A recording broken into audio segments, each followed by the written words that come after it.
People know your why. If they can get your why, then it can really kind of give them a sense of, okay, yeah, this is I'm in the right place. Welcome to Your Intended Message, the perfect place for leaders and promising professionals who want to convey the intended message for greater success. Every week, we interview experts who address the challenges and best practices to deliver your message effectively. That might be one-to-one, one-to-few, or one-to-many. And perhaps the most important conversation, one-to-self. I'm your host, George Torok. My guest today is Robert Tighe. Here's 3 facts that I think you should know about Robert. 1. He was a ghostwriter. He worked as a ghostwriter on the life story of a Scottish-Australian entrepreneur, just imagine that accent, who made his millions in pet food and invested some of his money in building a world-class racetrack in New Zealand. 2. Robert, for 5 years, he was the editor of the New Zealand issue of the Red Bulletin. And you might know that that's a magazine published by Red Bull that celebrated extreme athletes and high achievers. And 3, Robert is a bit of a high achiever himself, when he's not writing or helping business leaders tell better stories, he's a running fool who likes to escape to the mountains and forests of New Zealand to run long-distance trail events. Robert Tighe, welcome to Your Intended Message. Thank you very much, George, for that wonderful introduction. And yeah, lovely to meet you. Delighted to meet you. Reaching out to New Zealand, just thinking about. I'm thinking about walking through those mountain trails, not so much running anymore for me. Robert, you help people with their origin story. And I guess we're probably not going to go back to the origin of the species story, but each person has an origin. Why is it important? Why do you believe it's important that a person have an origin story to tell, to convey? I think it's all about just being really, I suppose, confident in who you are as a person, where you've come from, and I suppose that that ultimate the benefit of the origin story is why you do what you do. I know Simon Sinek made a great career out of a simple diagram that talked about the importance of the why, and that's essentially what the origin story helps people, I suppose, analyze themselves. How the hell did I end up here doing what I'm doing, and why is it important to me?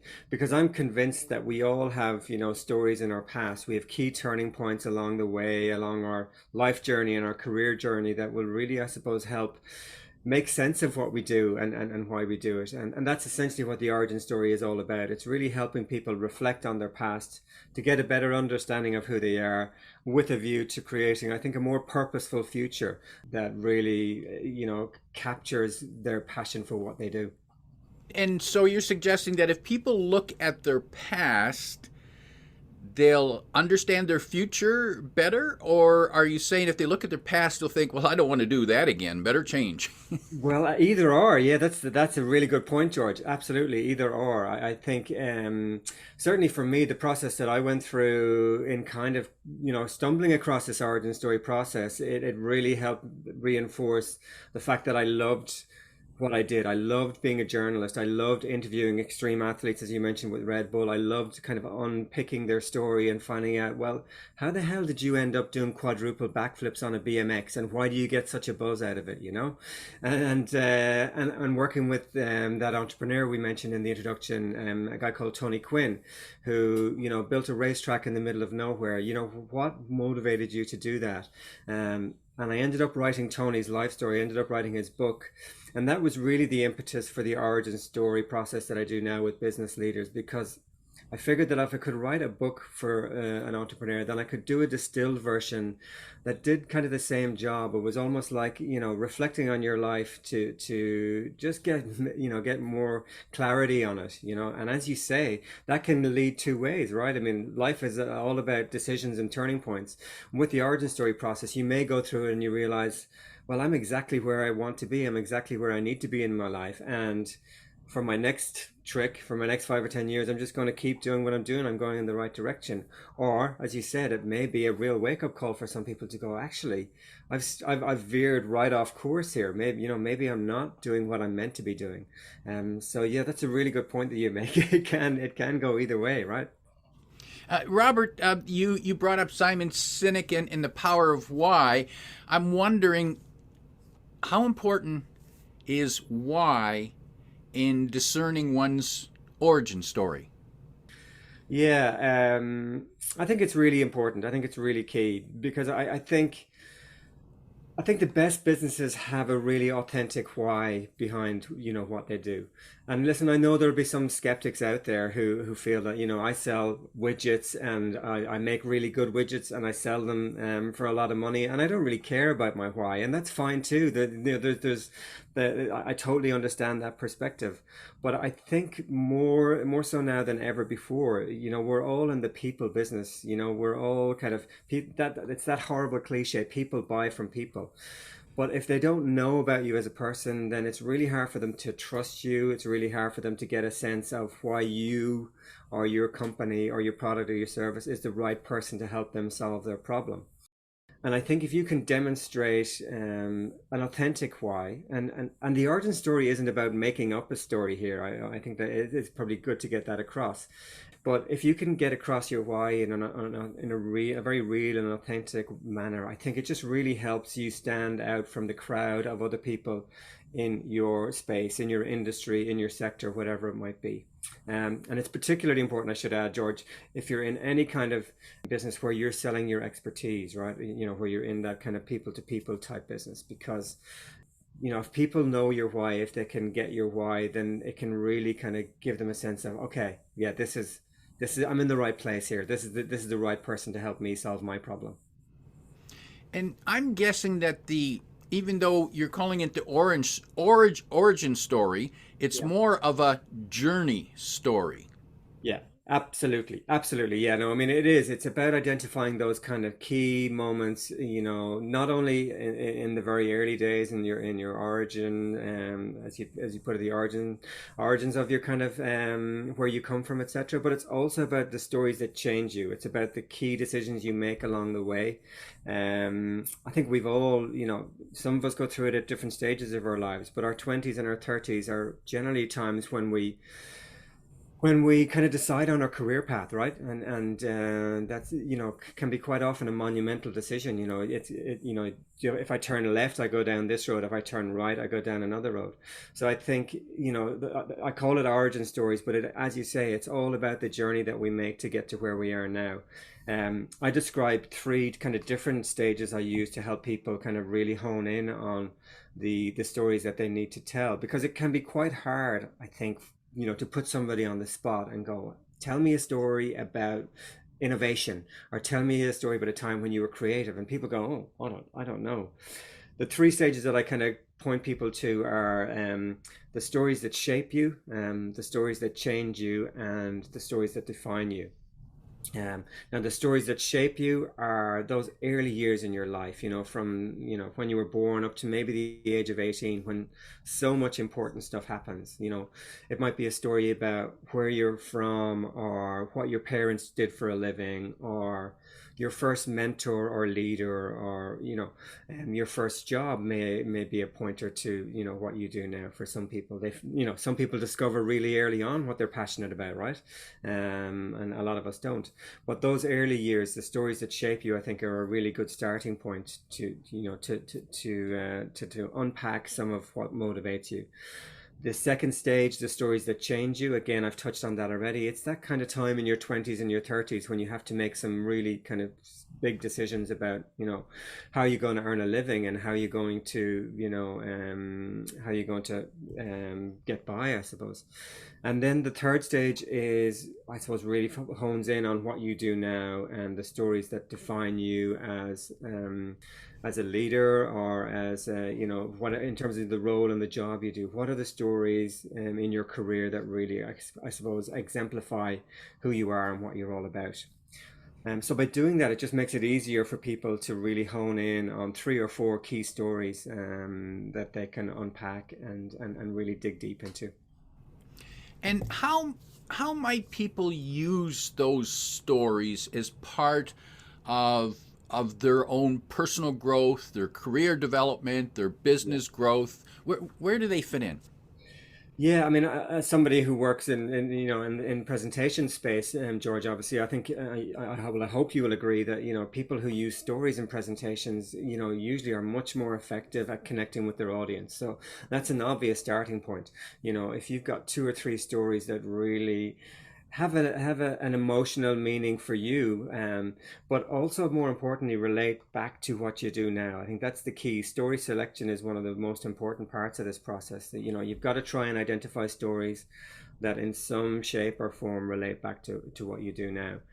And so, yeah, presentation is just an ideal place to drop in one or two stories. A story at the start is a great way to make the audience relax and kind of lean in and go, okay, what's next? What is this guy going to talk about next? Obviously, then in the world of social media and website presence and all of that, your about page or your bio on LinkedIn, for example, or whatever other social media websites you use, that's a great place to share your stories. As I said, it might be in the form of a bio, it might be in the short of posts that kind of, again, you're telling a story to people, and that's much more effective and a much more meaningful way to grab people's attention than maybe just relying on jargon or data or whatever it might be.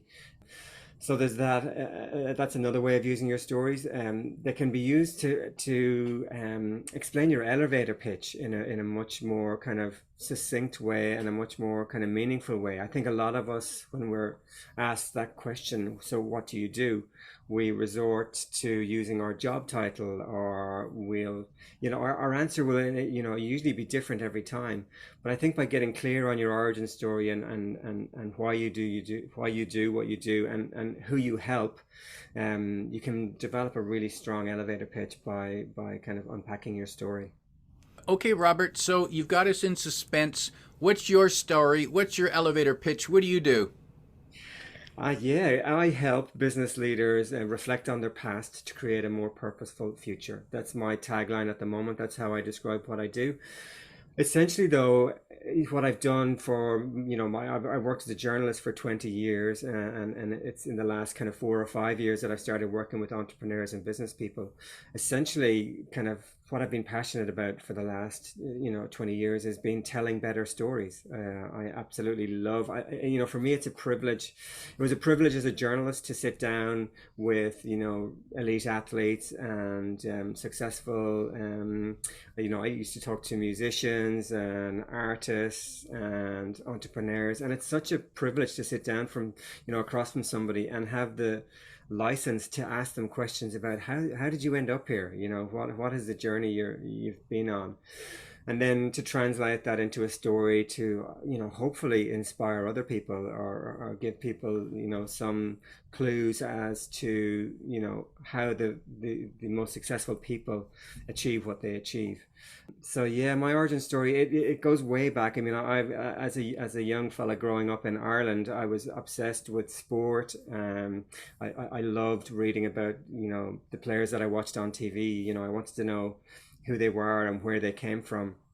And so from an early age, I was kind of steeped in stories, and had this kind of obsession with finding out about people and what made them tick. And that's essentially what I still do to this day, George. It ironic because I believe the Irish are known to be great storytellers. Yes, yeah, and it's kind of ironic. I'm not the best storyteller in my family. My wife is a much better storyteller than I am. I don't know if you're familiar with that feeling when your other half maybe interrupts your story and finishes it for you. I've definitely got my wife is really good at doing that. But I think what I am good at doing and what I've picked up from my Irish roots is the ability to find stories. I prefer to think of myself almost as a story finder rather than a storyteller. And again, that comes from an early age, being obsessed with sport and also with books and reading and newspapers. my family was, my dad in particular was an avid newspaper buyer. I mean, we used to get a daily paper. We used to get a local paper on a Wednesday, a regional paper on a Thursday. We used to get three Sunday newspapers. Vividly remember Dad coming home with the Sunday newspapers, and this was back in the day when newspapers were, door stoppers. There was a lot of reading in them. Yeah, I mean, I just grew up reading newspapers and gravitated towards the profiles and the feature interviews with successful people, and I've carried that through, I think, throughout my kind of journalism career, and now working with business leaders. You mentioned a term that you're more of a story finder Yeah. than a storyteller. What questions do you pose to people to help them find their best stories? Yeah, I don't know if I have like a template of questions that I ask. It is very much a conversation, and it is very much, as I've talked before, about really making it easy for them by asking them to go back to, a few different stages in their lives, to take them back to their earliest memories. One question that I love to ask people is, what is your earliest understanding or kind of realization of the concept of what you do now? So it might have been, say the industry you're in now, or if you're in sales, what was your very first understanding of what selling was? What was your first understanding of, say, what a customer was? I worked with a customer experience consultant recently who, um, he talked to me about what he did, but he spent 20 minutes talking in jargon about UX and CX and all these terms and acronyms, and that meant nothing to me. But when I stopped and asked him to think back to his very first understanding of what a customer was, and what a customer meant, he told me about his first job, working as a paper boy, doing a paper round. And he realized very quickly that if he didn't get out of bed on time, the papers didn't get delivered on time, the customer wasn't happy, and his boss wasn't happy, and he didn't get paid. So he immediately kind of grasped that the customer was key. From a very early age, in his very first job, he realized that, keeping the customer satisfied was the most important part of his job. And I just said, listen, that's it. You've nailed it. You're working in customer experience now, and essentially that is still the same kind of thing that you need to focus on, right? So in terms of questions, I think rather than questions, it really is helping people identify stories that maybe they don't recognize the value in themselves. Because I think a lot of the time we're too close to our own stories, right? We've lived with them for so long, and we kind of discount the value in them. So I think that's a key part of the process, George, is helping people identify the value in their stories. How relevant, how useful are the painful stories, or the stories that are the result of pain? Yeah, that's a really good question. I mean, vulnerability is a real buzzword at the moment, right? And yes, it has its place. I tell people that you don't need to share all the skeletons in your closet, right? I kind of believe that sympathy should not be a storytelling tactic or a tool, right? I think if it's relevant and you can relate it back to what you do now, then absolutely, use that story, that painful story, if you're comfortable with it. And again, it's a very personal thing. I think some people are much more comfortable with sharing personal stories than others. But I think there's a real maybe danger of oversharing sometimes. So I think just listen to your gut on that one.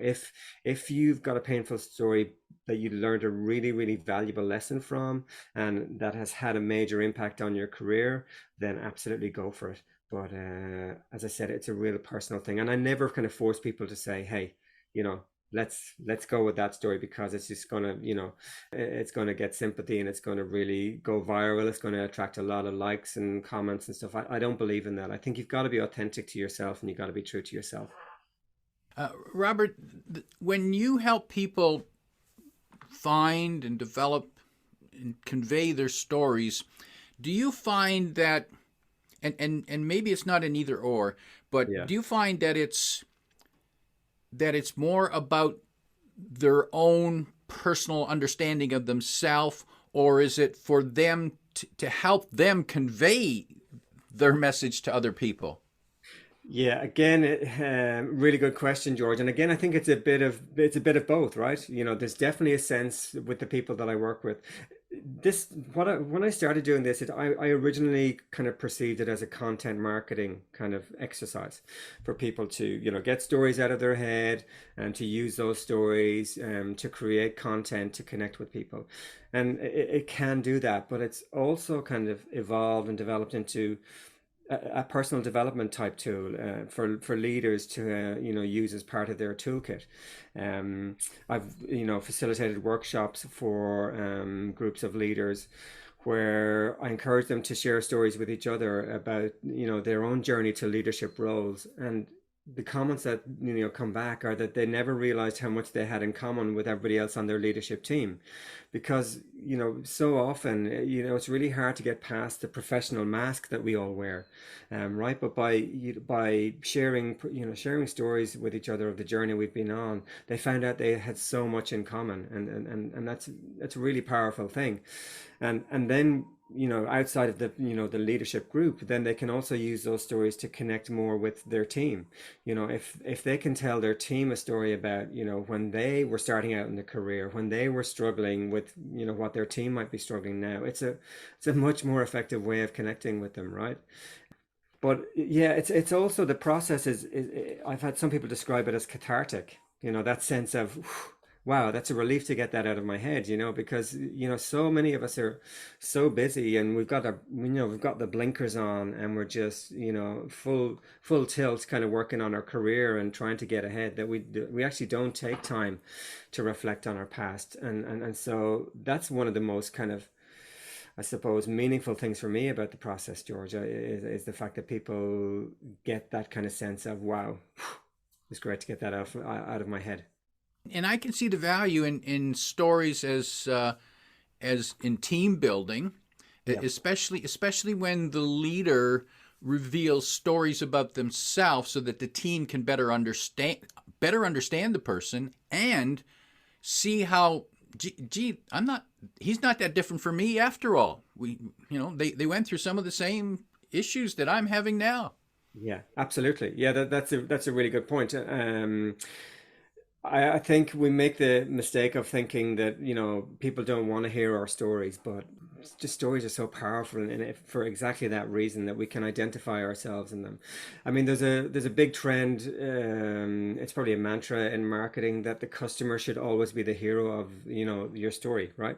And I get that. There's a lot of value to that, but my point is that if every company in your sector or industry is following that rule, if every sector is kind of going, hey, I see your pain, I get your problem, if we're holding up a mirror to their pain, then how do they distinguish, one company from the other, right?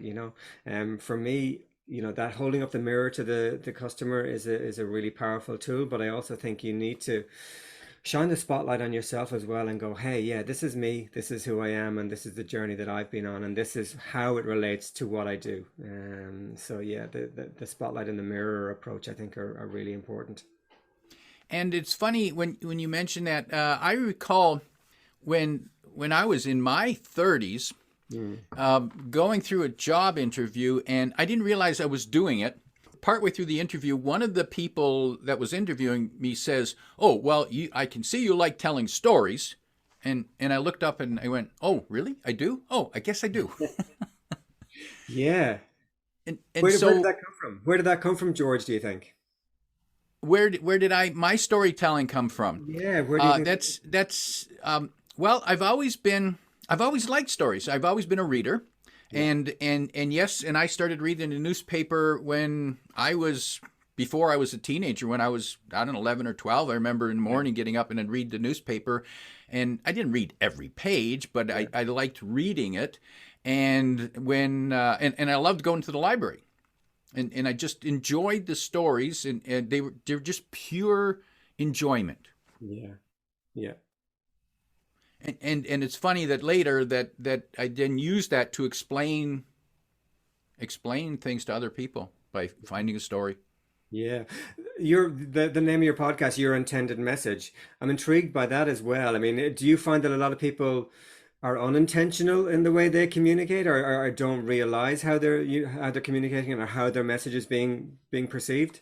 And I'm glad you point that out because, yes, and that's how I ended up with the name because I help people convey the intended message because Yeah. often there are unintended messages that they're sending that get in the way. Yeah. And they're not even aware. They're not Yeah. even aware of what messages they're really sending.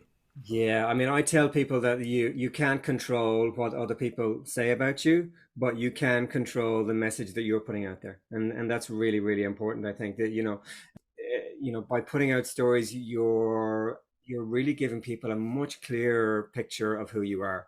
Otherwise, they're creating stories in their own head about who you are and why you're in the business you're in, right? So by painting a picture for them, yeah, absolutely, it makes it much clearer what you're about.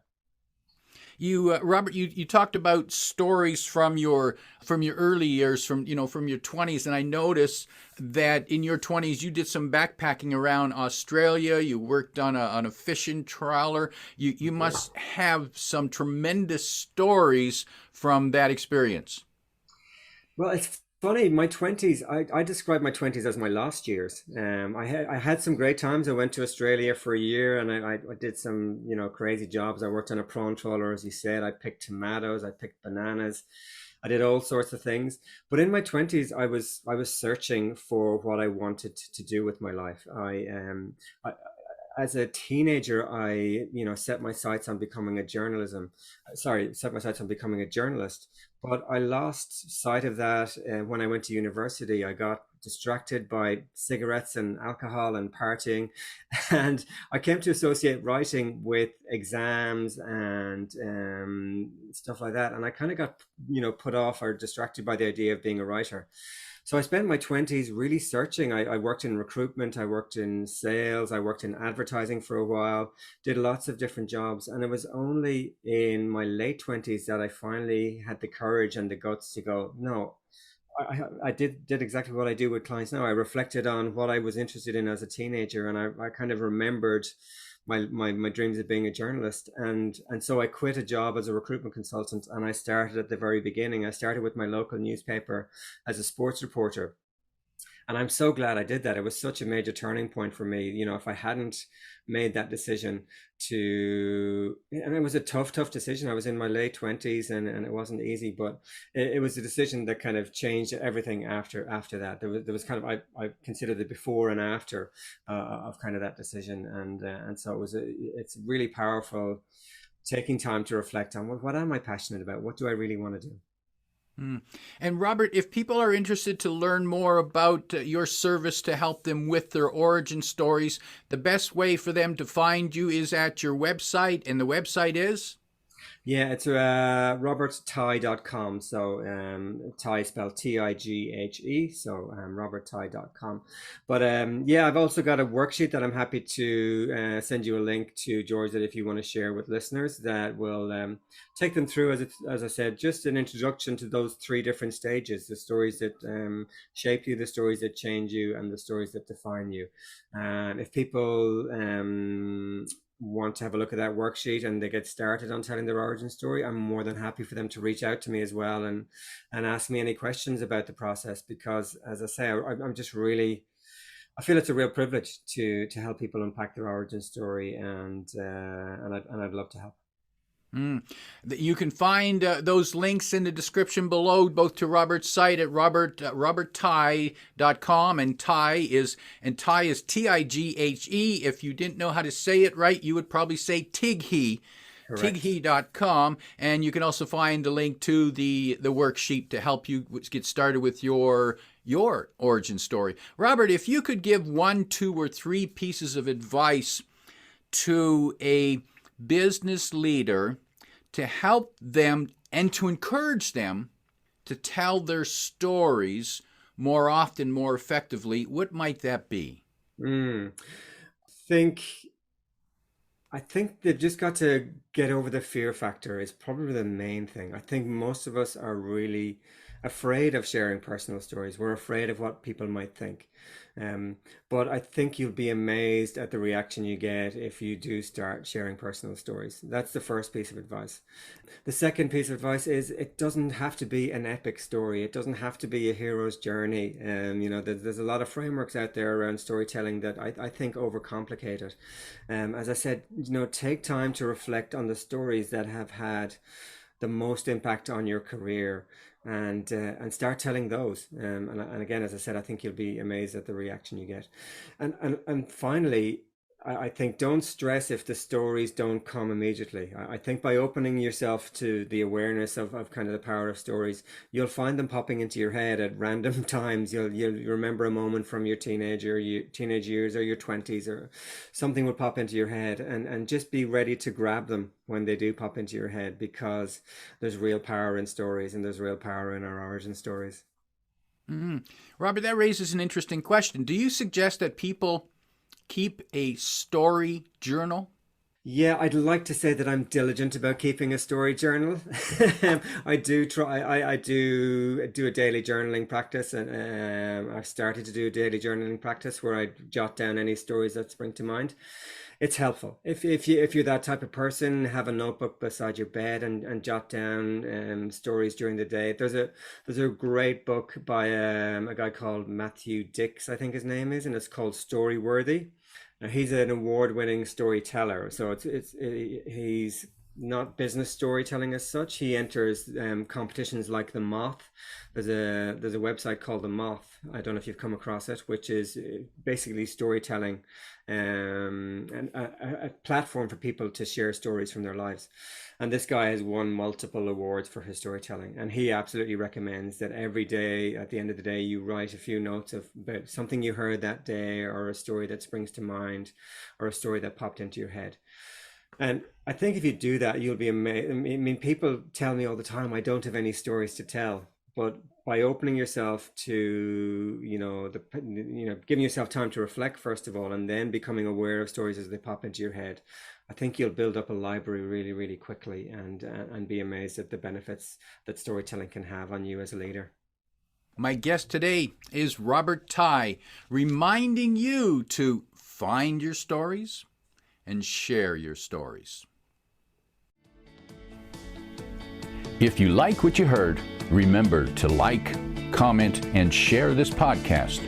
Come back every week for more practical insights to help you deliver your intended message.